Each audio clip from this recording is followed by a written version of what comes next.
ఈ టైంలో రోడ్డు మీద ఉంటే కన్ఫర్మ్ సావే అంట. మనం వింటర్లో ఆల్రెడీ మన ఛానల్లో జనం ఎక్కువగా వింటర్ సీజన్లో చనిపోతారని న్యూ ఇయర్ వీడియోలో చెప్పాం కదా.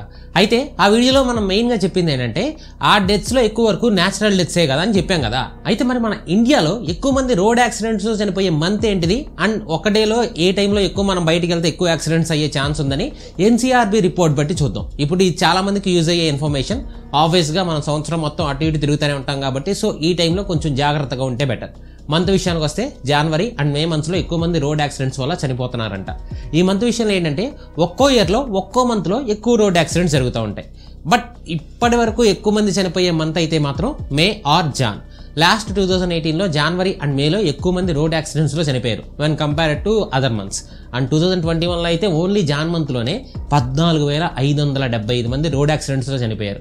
అసలు ఎందుకని ఈ 2 మంత్స్ ఇంత డేంజరస్గా ఉన్నారు అండ్ ఈ మంత్స్లో ఏం జరుగుతుంది అండ్ పర్టికులర్గా ఎందుకు సాయంత్రం 6 to 9 ఎక్కువ యాక్సిడెంట్స్ అవుతాయని అంటున్నారు. అండ్ ఇవి కాకుండా ఆపడం ఎలా, వీటి నుంచి మనల్ని మనం ప్రొటెక్ట్ చేసుకోవాలంటే ఏం చేయాలి, ఇలా చాలా విషయాలు చెప్పబోతున్నా. అండ్ మన ఈ వీడియోలో మన ఇన్సూరెన్స్ గురించి కూడా చెప్తూ ఉంటాం కదా ఎవ్రీ మంత్. ఆ వీడియోలో అడిగిన డౌట్స్ ఒకటి. సో లేట్ చేయకుండా వీడియోలోకి వెళ్ళిపోదాం. ఈ 2 మంత్స్లో ఎక్కువ యాక్సిడెంట్స్ అవ్వడానికి బేసిక్ రీజన్ ఏంటి అంటే జనవరిలో ఏమో ఫాగ్ ఎక్కువ ఉంటుంది. సో పాపులేషన్ ఎక్కువగా ఉన్న సిటీస్లో అయితే ఫాగ్కి చాలా ఈజీగా early mornings and nights road సరిగ్గా కనపడవు. సో యాక్సిడెంట్స్ అవుతాయి. మరి మే విషయానికి వస్తే ఫస్ట్ రీజన్ ఏంటంటే సమ్మర్ హాలిడేస్ ఆల్మోస్ట్ అన్ని స్టేట్స్లో కూడా ఈ మే టైంలో హాలిడేస్ ఉంటాయి. సో చాలా మందికి ఫ్రీ టైం ఉంటుంది. సో ఎక్కువగా బయటకు వెళ్ళడం ఆ ట్రిప్స్కి వెళ్ళడం చేస్తూ ఉంటారు. సో రోడ్డు మీద ఎక్కువ మంది తిరగడంతో యాక్సిడెంట్స్ కూడా ఎక్కువ అవుతున్నాయి. సెకండ్ రీజన్ ఏంటంటే సమ్మర్ కాబట్టి సూర్యుడు పై నుంచి వేడివేడిగా తగులుతూ ఉంటాడు అండ్ ఆ ఎండకి కింద రోడ్ల మీద తిరిగితే ఆ తార్ ఆర్ సిమెంట్ ఆ హీట్కి ఎక్కువ రిఫ్లెక్ట్ చేస్తుంది. సో ఇంకా వేడి ఎక్కువ అయిపోద్ది. జర్నీ చేసే వాళ్ళకి స్పెషల్గా బైక్స్ ఆర్ బస్సెస్లో వెళ్ళే వాళ్ళకి దీనివల్ల డీహైడ్రేషన్ అవ్వడం లేదా వడదెబ్బ తగలడం ఇలా జరుగుతూ ఉంటాయి. సో మేలో ఎక్కువ మంది చనిపోవడానికి ఛాన్స్ ఉంటుంది.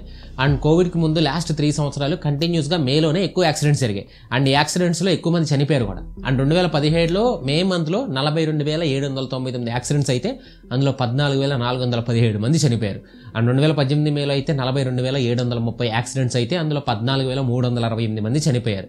అండ్ 2019 మేలో అయితే 41,490 యాక్సిడెంట్స్లో 14,644 మంది చనిపోయారు. సో ఆబ్వియస్గా మేలో డెత్ రేట్స్ కూడా ఎక్కువ. అండ్ రీజన్ ఇందాక చెప్పే కదా summer heat. So already week అయిన బాడీకి యాక్సిడెంట్ అవ్వగానే బ్రతికే ఛాన్సెస్ బాగా తగ్గిపోతున్నాయి. అయితే మరి యాక్సిడెంట్స్లో ఎక్కువ జరిగే మాత్రం 6 PM నుంచి 9 PM అంట, ఈ టైంలో అంట. అంటే ఒకసారి ఈ చార్ట్ చూడండి. 2021 మొత్తంలో 4 లక్షలకు పైగా యాక్సిడెంట్స్ జరిగితే అవి ఏ టైం జరిగాయో మార్నింగ్ 6 AM నుంచి 9 AM లో అయితే 43,000 యాక్సిడెంట్స్ జరిగాయి. 9 నుంచి ఆఫ్టర్నూన్ టైం గ్యాప్లో అయితే 61,000 యాక్సిడెంట్స్ జరిగాయి. అండ్ ఆఫ్టర్నూన్ 12 నుంచి 3 PM వరకు 63,000 అండ్ నెక్స్ట్ 3 PM నుంచి 6 PM వరకు 73,000, 6 PM నుంచి 9 PM అయితే 85,000 యాక్సిడెంట్స్ జరుగుతున్నాయంట. అండ్ నైట్ 9 తర్వాత మార్నింగ్ 6 AM వరకు నైట్ మొత్తం చూస్తే 80,000 యాక్సిడెంట్స్ జరుగుతాయి. సో మోస్ట్ డేంజరస్ టైం బయట ఉండడానికి ఏంటి అంటే ఈవినింగ్ 6 to 9, ఎందుకంటే ఈ టైంలో ఎక్కువ మంది రోడ్స్ మీద ఉంటారు అండ్ డే కాస్త నైట్ అయ్యే టైం కూడా ఇదే కాబట్టి ఎక్కువ జరుగుతాయి. మొత్తం 2021లో 4 లక్షల యాక్సిడెంట్స్ అయితే అందులో 2,50,000 మంది మాత్రమే బ్రతికి బయటపడ్డారు అండ్ మిగతా 1,50,000 మంది ప్రాణాలు కూడా పోగొట్టుకున్నారు.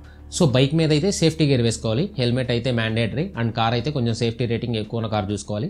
అన్నీ కరెక్ట్గా ఉన్నా కూడా కొన్నిసార్లు అవతల వాళ్ళ తప్పులు కూడా బలవ్వాల్సి వస్తుంది. అండ్ ఈ 1,50,000 మందిలో వాళ్ళు ఎంతమంది ఉన్నారు అండ్ వాళ్ళు ఎంతమందికి రెస్పాన్సిబిలిటీస్ ఉంటాయి అండ్ ఎంతమందికి ఫ్యామిలీని చూసుకోవాల్సిన రెస్పాన్సిబిలిటీ ఉంటుంది, ఎంతమందికి అప్పుడే పెళ్ళి ఒక 2 ఏళ్ల బాబో పాప ఉన్న వాళ్ళని కూడా అంటే నెక్స్ట్ ఇయర్ స్కూల్స్లో జాయిన్ చేయాలని ప్లాన్ చేస్తూ సడన్గా ఇలా అయిన వాళ్ళు ఎంతమంది ఉంటారు. ఆ 1,50,000 మందిలో ఎంతమంది పిల్లలు వాళ్ళ పిల్లల్ని పెద్ద పెద్ద చదువులు చదివించాలని కలలు కంటూ రూపాయి చేస్తూ ఉంటారు.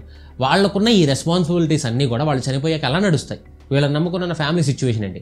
దీనికి సొల్యూషన్ ఏంటంటే either మీరు ఇంకొక 20 సంవత్సరాల వరకు ఖర్చులు అవి క్యాలిక్యులేట్ చేసుకుని ఎంత ఖర్చు అవుద్దో మొత్తం అంత సంపాదించి దగ్గర పెట్టుకోవడం, లేకపోతే ఎవ్రీ మంత్లో 500తో స్టార్ట్ అయ్యే టర్మ్ ఇన్సూరెన్స్ తీసుకోవడం. ఈ 2 వేసే ఉన్నాయి. నెక్స్ట్ ఫ్యామిలీ రోడ్డును పడకుండా ఉండడానికి అండ్ ఇన్ కేసు మాకు ఎలాంటి రెస్పాన్సిబిలిటీ లేవు, మా లైఫ్ ఇప్పుడే స్టార్ట్ అయింది, మేము ఇన్సూరెన్స్ తీసుకోవాల్సిన అవసరం లేదు అంటే మాత్రం ఎందుకు లేదు? ప్రెజెంట్ మీకు పెళ్ళయి పిల్లలు ఉండకపోవచ్చు కానీ ఇంకో 5 సంవత్సరాలలో పెళ్ళి పిల్లలు లాంటివి ఉండవా? ఎర్లీగా టర్మ్ ఇన్సూరెన్స్ తీసుకుంటే చాలా చాలా బెనిఫిట్ ఉంటుంది. ప్రీమియం ఎంత తగ్గుద్దో చాలా తగ్గుద్ది. అండ్ మనం ఆల్రెడీ ఇంతకుముందు వీడియోస్లో చెప్పాం, ఎర్లీ ఏజ్లో అంటే ఒక 20 years ఏజ్లో తీసుకునే ప్లాన్కి ప్రీమియం ఒక 500 ఉంటే 30 వచ్చాక తీసుకునే టర్మ్ ప్లాన్ ప్రీమియం 1000 వరకు ఉంటుంది. చూసారా ఎంత గ్యాప్ ఉందో? అండ్ మీరు తీసుకునేటప్పుడు ప్రీమియం లాక్ అవుద్ది, అది లైఫ్ లాంగ్ ఉంటుంది.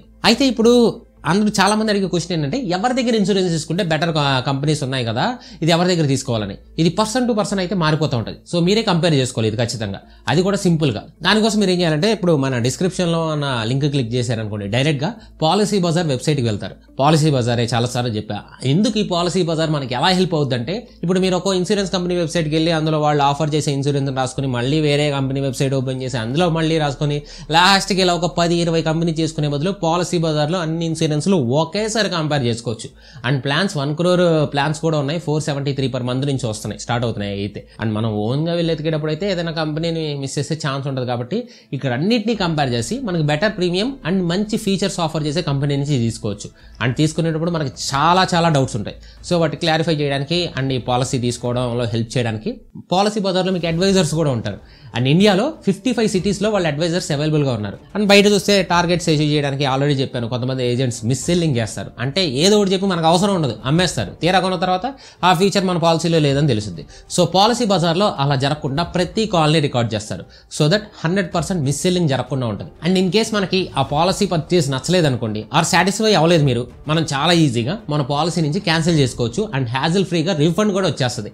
అండ్ వీళ్ళు మనకి పాలసీ తీసుకునేటప్పుడు కాదు, మళ్ళీ మనం పాలసీ క్లెయిమ్ చేసుకునేటప్పుడు కూడా 24/7 అసిస్టెన్స్ ప్రొవైడ్ చేస్తారు. అండ్ ఎవ్రీ కస్టమర్కి రిలేషన్షిప్ మేనేజర్ని కూడా ప్రొవైడ్ చేస్తారు. అండ్ మనం బయట తీసుకున్న పాలసీ దానికన్నా కూడా ఆన్లైన్లో తీసుకుంటే మీకు డిస్కౌంట్ కూడా వస్తుంది. పాలసీ బజార్లో అయితే మీరు తీసుకునే ఆన్లైన్ టర్మ్ ఇన్సూరెన్స్ మీద అప్ టు 10% డిస్కౌంట్ వస్తుంది. అండ్ దీనికి సంబంధించిన లింక్స్ నేను డిస్క్రిప్షన్లో అండ్ పిన్ కామెంట్స్లో కూడా మెన్షన్ చేశాను. లింక్ ఓపెన్ చేసి వెళ్ళంగానే ఇలా లాగిన్ పేజ్ వస్తుంది. ఇక్కడ డీటెయిల్స్ ఇచ్చి లాగిన్ అయ్యాక మనల్ని కొన్ని క్వశ్చన్లు అడుగుద్ది. అంటే లైక్ ఏజ్ కానీ మన ఆక్యుపేషన్ టైప్ లాంటివి, ఎడ్యుకేషన్ లాంటివి. ఇవి ఆన్సర్ చేశాక మనకి సెట్ అయ్యే పాలసీస్ని సజెస్ట్ చేస్తుంది. వాటి నుంచి మనం కంపేర్ చేసుకొని తీసుకోవచ్చు. చాలా మంది ఏమనుకుంటారంటే ఇన్సూరెన్స్ ఎందుకు బ్రో, మేము సినిమాలో చూసాం కదా మనిషి లేకపోయినా ఫ్యామిలీలో జరగాల్సినవన్నీ జరిగిపోతాయని. కానీ అది పర్టికులర్గా ఎంతవరకు పాసిబుల్? ఫ్యామిలీకి మెయిన్ ఆధారమైన మీరు లేరు, మీ ఫ్యామిలీ ఏదో ఒకటి చూసుకుని వాళ్ళ డైలీ ఖర్చులు కావాల్సిన మనీ సంపాదించుకుంటారు అనుకుందాం. కానీ జస్ట్ ఇమాజిన్ మీకున్న ఈఎంఐల పరిస్థితి ఏంటి? Car loan, house loan etcetera వాటిని ఎక్కడి నుంచి తెచ్చి కడతారు? కట్టకపోతే బ్యాంక్ వాళ్ళు మీ మీద జాలు చూపిస్తారా? మీ ఇల్లు, కారు హ్యాండ్ ఓవర్ చేసేసుకుంటారు. సో కనీసం ఫ్యామిలీ రోడ్డున పడకుండా ఉండాలన్నా కూడా ఒక లంసమ్ అమౌంట్ కావాలి. ఇప్పుడు బేసిక్ క్వశ్చన్స్ చూద్దాం. మనకి టర్మ్ అండ్ లైఫ్ ఇన్సూరెన్స్ మధ్యలో డిఫరెన్స్ సింపుల్గా చెప్పాలంటే, టర్మ్ ఇన్సూరెన్స్ అంటే ఓన్లీ సర్టైన్ టైం పీరియడ్ వరకు మాత్రమే ఉంటుంది. అండ్ ఈ టైం పీరియడ్లో పాలసీ హోల్డర్కి ఏమైనా అయితే మన ఫ్యామిలీకి డబ్బులు వస్తాయి. ఇంకో సైడ్ లైఫ్ ఇన్సూరెన్స్ ఏంటంటే లైఫ్ లాంగ్ ఉంటుంది, ఏ టైమ్స్లో జరిగినా కూడా మన ఫ్యామిలీకి డబ్బులు వస్తాయి. బట్ టర్మ్ ఇన్సూరెన్సే బెటర్ ఆప్షన్. ఎందుకంటే ఇప్పుడు మీ ఫ్యామిలీ బడ్జెట్ ఎప్పటి వరకు ఉంటాయి? మహా అయితే మీకు ఒక 70 సంవత్సరాలు వచ్చే వరకు అనుకుందాం. ఎగ్జాంపుల్, మరి ఆ మాత్రం దానికి 100 సంవత్సరాల వరకు ప్లాన్ తీసుకుని అప్పటి వరకు కట్టుకోవడం దానికి. అండ్ టర్మ్ ఇన్సూరెన్స్లో అయితే ప్రీమియం కూడా తక్కువ ఉంటుంది when compare to life insurance. So insurance ఏదైనా కానీ మనం దాన్ని ఫ్యామిలీ సేఫ్టీ కోసం ఖర్చు పెడతాం తప్ప రిటర్న్స్ ఎక్కువ రావాలి, మన డబ్బులు పెరగాలనుకుంటే వేరే ఆప్షన్స్ చాలా ఉంటాయి.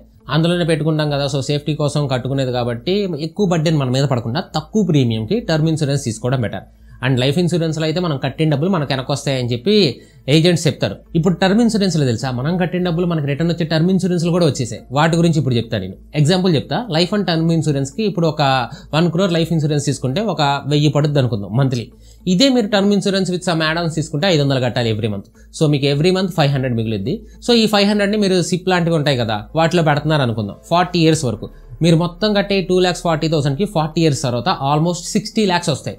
సో ఒక సైడ్ మీ ఫ్యామిలీ సేఫ్గా ఉంటుంది. సో ఇన్ కేస్ మీకు ఏమీ కాకపోతే ఆ 40 years తర్వాత మీ ఇన్వెస్ట్మెంట్ నుంచి మీకు డబ్బులు వస్తాయి. సో తెలివిగా ఆలోచిస్తే టర్మ్ ప్లానే బెటర్. అయితే ఎంత అమౌంట్కి నేను టర్మ్ ఇన్సూరెన్స్ తీసుకోవాలని చాలా కామెంట్స్ అడిగారు. అంటే అంత అయితే మా ఫ్యామిలీకి సరిపోదు కదా, మీరు ఎంత అమౌంట్ ఉన్న ప్లాన్ తీసుకోవాలని. అండ్ ఇన్సూరెన్స్ ఎంత అమౌంట్ తీసుకోవాలి అనేది పర్సన్ టు పర్సన్ ఖచ్చితంగా మారిపోతుంది. నేను చెప్పేది కాదు, ఇది చాలా వాటి మీద డిపెండ్ అయ్యింది. ఫస్ట్ ఇది ఏంటంటే ఫ్యామిలీ యాన్యువల్ ఎక్స్పెన్సెస్ ఎంతో చూసుకోవాలి. సపోజ్ ఒక ఫ్యామిలీకి ఇయర్లీ నార్మల్గా ఒక ఖర్చులు ఇయర్లీ ఒక 2 lakhs వరకు అవుతాయి అనుకుందాం. ఇది 20 yearsకి క్యాలిక్యులేట్ చేస్తే 40 లక్షలు కావాలి. బట్ ఇన్ఫ్లేషన్ ఒకటి ఉంటుంది కదా, సో ఇంకో 20 lakhs ఎక్స్ట్రా కావాలి. సో నార్మల్ ఎక్స్పెన్సెస్కి 60 lakhs కావాలి ఫ్యామిలీకి. ఇది కాకుండా పిల్లలు ఉంటే వాళ్ళ ఫీజు అవి కనీసం 40 lakhs వరకు అవుతాయి కదా. సో మొత్తం మీద 1 crore టర్మ్ ప్లాన్ అయితే మేనేజ్ చేయొచ్చు. ఇది బేసిక్ అనమాట. ఇది కాకుండా ఇన్ కేసు మీకు ఇంకా లైబిలిటీస్ ఉంటే అన్ని లోన్స్ మీద కూడా బ్యాంక్ ఇన్సూరెన్స్ తీసుకుంటాయి. బట్ వాటికన్నా కూడా ఈ లోన్ అమౌంట్ సరిపడా టర్మ్ ఇన్సూరెన్స్ తీసుకోవడం బెటర్ ఆప్షన్, ఖర్చు తగ్గద్ది. సో 1 crore మీకున్న ఈఎంఐలు అవి లెక్కేసుకున్నాను. అండ్ వీటిని యాడ్ చేసుకుని మీరు చేయాల్సిన ఫంక్షన్స్ లాంటివి కూడా గుర్తుపెట్టుకుని అప్పుడు రౌండ్ ఫిగర్ వేసుకుని ఒక టర్మ్ ఇన్సూరెన్స్ ప్లాన్ తీసుకోవాలి. అండ్ ఇన్సూరెన్స్ తీసుకోవడం వల్ల మనకన్నా సెక్షన్ 80C కింద ట్యాక్స్ బెనిఫిట్ కూడా వస్తుంది. అండ్ ఈ టర్మ్ ఇన్సూరెన్స్లో డిఫరెంట్ టైప్ ఆఫ్ పార్ట్స్ ఉంటాయి. అవి మెయిన్గా 3 types. ఫస్ట్ది రెగ్యులర్ టర్మ్ ఇన్సూరెన్స్. దీని గురించి ఆల్రెడీ చెప్పే కదా, కంపెనీకి అండ్ ఇండివిజువల్కి మధ్యలో ఉండే ఒక టైప్ ఆఫ్ కాంటాక్ట్ అని. ఇందులో ఏంటంటే పాలసీ టెన్యూర్ రన్ అవుతున్న టైంలో కనుక ఆ పాలసీ హోల్డర్కి ఏమైనా అయితే ఆ పాలసీ అమౌంట్లో 1 crore or 50 lakhs ఎంత ఉంటే అది ఇచ్చేస్తారు. బట్ ఇన్ కేసు ఆ పాలసీ టెన్యూర్ అయిపోక అయితే మాత్రం కట్టింది కూడా రాదు. అండ్ సెకండ్ది return of premium term plan. ఇది టర్మ్ ఇన్సూరెన్స్లో ఒక వేరియంట్, దీని పేరులోనే ఉంది కదా. ఇందులో పాలసీ హోల్డర్ కనుక టెన్యూర్ పీరియడ్లో ఏమైనా అయితే మనీ ఇస్తారు. అండ్ ఇన్ కేసు ఆ టెన్యూర్ కంప్లీట్ అయిపోయింది అనుకోండి, అప్పుడు ఎంత ప్రీమియం అయితే కట్టారో అది మొత్తం పాలసీ హోల్డర్కి ఇచ్చేస్తారు. బట్ జీఎస్టీ కట్ అయ్యింది అరౌండ్ 18%. కాకపోతే ఏంటంటే ఇక్కడ ఒక చిన్న ఇష్యూ ఉంది. ఏంటంటే కట్టాల్సిన ప్రీమియం పెరుగుద్ది. ఫర్ ఎగ్జాంపుల్ నార్మల్గా 1 crore 30 years టెన్యూర్కి టర్మ్ ఇన్సూరెన్స్ పాలసీ ఉందనుకోండి, దాని ప్రీమియం 500 per month అనుకుంటే, సేమ్ 1 crore 30 years టెన్యూర్కి ఉన్న term insurance return of premium అయితే 1000 per month కట్టాల్సి వస్తుంది. ఎవరి కన్వీనియన్స్ బట్టి తగ్గట్టుగా వాళ్ళు తీసుకుంటారు. కొంతమంది ఓన్లీ ప్రొటెక్షన్ ఉంటే చాలు, రిటర్న్ అక్కర్లేదు అనుకుంటే ఫస్ట్ ఆప్షన్ తీసుకుంటారు. కొంతమంది రిటర్న్ ఆఫ్ ప్రీమియం ప్లాన్ తీసుకుంటారు. అయితే ఈ రెండింటికి బెనిఫిట్ వచ్చి ఒక సింగిల్ ప్లాన్ ఉంటుంది, 100% refund of premium at no cost. మనకి రెగ్యులర్ టర్మ్ ఇన్సూరెన్స్ ప్లాన్లో ఉన్న బెనిఫిట్స్ ఏంటంటే ప్రీమియం తక్కువ ఉండడం. అదే టర్మ్ ఇన్సూరెన్స్ రిటర్న్ ఆఫ్ ప్రీమియంలో ఉన్న బెనిఫిట్ ఏంటంటే మనం కట్టిన ప్రీమియం డబ్బుకి మనకి రిటర్న్ వచ్చేలా చేయడం. ఈ రెండింటిని కలిపితే మనకి 100% refund of premium at no cost plan. ఇవన్నీ కూడా కంపెనీస్ ప్రొవైడ్ చేస్తున్నాయి. ఇందులో ఏంటంటే మనం నార్మల్ టర్మ్ ప్లాన్కి పే చేసే అమౌంటే పే చేస్తాం. అండ్ టెన్యూర్ మొత్తం కంప్లీట్ అయితే మనకి ఏమీ మనీ రావు. అదే టెన్యూర్ కంప్లీట్ అవ్వకుండా తీసుకున్నప్పుడు ఒక ఆప్షన్ ఇస్తారు. ఆ ఏజ్లో కావాలనుకుంటే మీరు ఎగ్జిట్ అవ్వచ్చు. అప్పట్లోపు ఎగ్జిట్ అయితే మనం అప్పటి వరకు కట్టిన ప్రీమియం మనీతో నుంచి జీఎస్టీ తీసేసి మనకి ఇస్తారు. ఎలా అంటే ఇందాక మన గజాలా గారు ఉన్నారు కదా, ఆయన 70 ఏళ్ళు వచ్చే వరకు కూడా సరిపోయే term insurance with 100% refund of premium at no cost తీసుకున్నారు. కానీ ఆయనకి 60 సంవత్సరాలకు వచ్చేసరికి కొడుకు సెటిల్ అయిపోయాడు, ఫ్యామిలీ అప్పులు తీరిపోయాయి, ఇంకో 10 సంవత్సరాలు టర్మ్ ఇన్సూరెన్స్ ప్రీమియం కట్టాల్సిన అవసరం లేదు. సో 61 సంవత్సరాలకి ఎగ్జిట్ అయితే ఈ ప్లాన్లో ఆయన అప్పటి వరకు కట్టిన అమౌంట్ వెనక్కి వచ్చేస్తుంది. అండ్ ఇంకో 10 years కట్టక్కర్లేదు. ఇప్పుడు పైకి చెప్పిన అన్ని పాలసీస్ లింక్స్ కింద మన డిస్క్రిప్షన్లో పెడతాను. మీకు ఏది సూట్ అవుతుందో కంపేర్ చేసుకోండి. అండ్ తీసుకున్న తర్వాత కూడా పాలసీస్లో రైడర్స్ అని ఉంటాయి. రైడర్స్ అంటే మన భాషలో యాడాన్స్. ఎలాంటివంటే number 1 accidental death benefit rider. అంటే అందులో ఉన్న కవర్డ్ యాక్సిడెంట్స్లో చనిపోతే మన పాలసీ అమౌంట్ కన్నా కూడా ఎక్స్ట్రా అమౌంట్ వస్తుంది. Second 1 critical illness benefit rider. Policy టెన్యూర్లో ఇన్ కేస్ కవర్ అయినా క్రిటికల్ ఇల్నెస్ వస్తే ఆ పాలసీ హోల్డర్కి కంపెనీస్ హెల్ప్ చేస్తాయి ఫైనాన్షియల్గా. Third 1 accidental disability benefit rider and income benefit rider. In case మీకు ఏమైనా డిసేబిలిటీస్ వస్తే యాక్సిడెంట్ వల్ల మంత్లీ పేమెంట్ ఇస్తారు. ఇలా చాలా రైడర్స్ అవైలబుల్లో ఉంటాయి. అయితే మనం చేయాల్సింది ఏంటంటే మెయిన్గా కంపేర్ చేసుకోవాలి. అన్నింటినీ కంపేర్ చేసుకుంటే అప్పుడు మనకు మంచి పాలసీ సెలెక్ట్ చేసుకునే ఛాన్స్ ఉంటుంది. అది మనం పాలసీ బజార్లో ఈజీగా చేయొచ్చు. బయట కూడా ఇన్సూరెన్స్ తీసుకోవచ్చు. కానీ వై పాలసీ బజార్ అంటే ఇప్పుడు మీరు ఎవరో ఏజెంట్ దగ్గర పాలసీ కొంటారా, ఆ పాలసీ కొనేటప్పుడు ఏజెంట్ మీకు బోల్డ్ చెప్తాడు. కానీ క్లెయిమ్ వచ్చేది వెంటనే రాదు కదా, 5 yearsకి రావచ్చు, 10 years రావచ్చు. అది వచ్చినప్పుడు ఏజెంట్ అసలు ఈ ఫీల్డ్లోనే లేనంటాడు. అండ్ మీకు హెల్ప్ చేయడానికి ఎవరు ఉండరు. ప్లస్ ఆ ఏజెంట్ చేసిన తప్పైనా కూడా మనం చేయడానికి ఏం ఉండదు. సో అందుకే Policybazaar better option. And పైన చెప్పిన లింక్స్ అన్ని కూడా మన డిస్క్రిప్షన్లో ఉన్నాయి. పాలసీ బజార్లో 20+ ఇన్సూరెన్స్ని కంపేర్ చేసుకోవచ్చు. And 473 rupees per monthకి 1 crore plan లాంటివి కూడా లో ప్రీమియం హై లంసమ్ ప్లాన్స్ని చూస్ చేసుకోవచ్చు. అండ్ ఆన్లైన్లో 10% డిస్కౌంట్ ఇస్తారు. అండ్ ఇది ఆన్లైన్లో కాబట్టి ఏజెంట్స్ కూడా కమిషన్ తగ్గుద్ది. అట్ ది ఎండ్ మనకి తక్కువ కాస్ట్కి పాలసీ వస్తుంది. అండ్ ఇన్ కేస్ మనం కావాలనుకుంటే మనకి ఏమైనా డౌట్స్ ఉంటే పాలసీ బజార్ నుంచి రిప్రజెంటేటివ్స్ కూడా మీ ఇంటికి వచ్చి కలిసి వెళ్తారు. అండ్ రియల్లీ ఇది అమేజింగ్ కదా. సో వీళ్ళ లింక్స్ కింద డిస్క్రిప్షన్లో ఉన్నాయి. అండ్ కామెంట్స్లో కూడా పిన్ చేసా, do check it out. And that's all for today guys. ఈ వీడియో మీకు ఇన్ఫర్మేటివ్గా అనిపిస్తే వీడియోని లైక్ చేయండి. కొత్త వాళ్ళు మా నాలెడ్జ్ వర్క్ అనిపిస్తే ఛానల్ని సబ్స్క్రైబ్ చేసుకుని బెల్ ఐకాన్ ఆన్లో పెట్టుకుని మీ ఫ్రెండ్స్ అండ్ ఫ్యామిలీకి ఖచ్చితంగా షేర్ చేయండి. అండ్ ఈ వీడియో చివరి వరకు చూసిన ప్రతి ఒక్కరికి లవ్ యూ సో మచ్. ఎప్పటికీ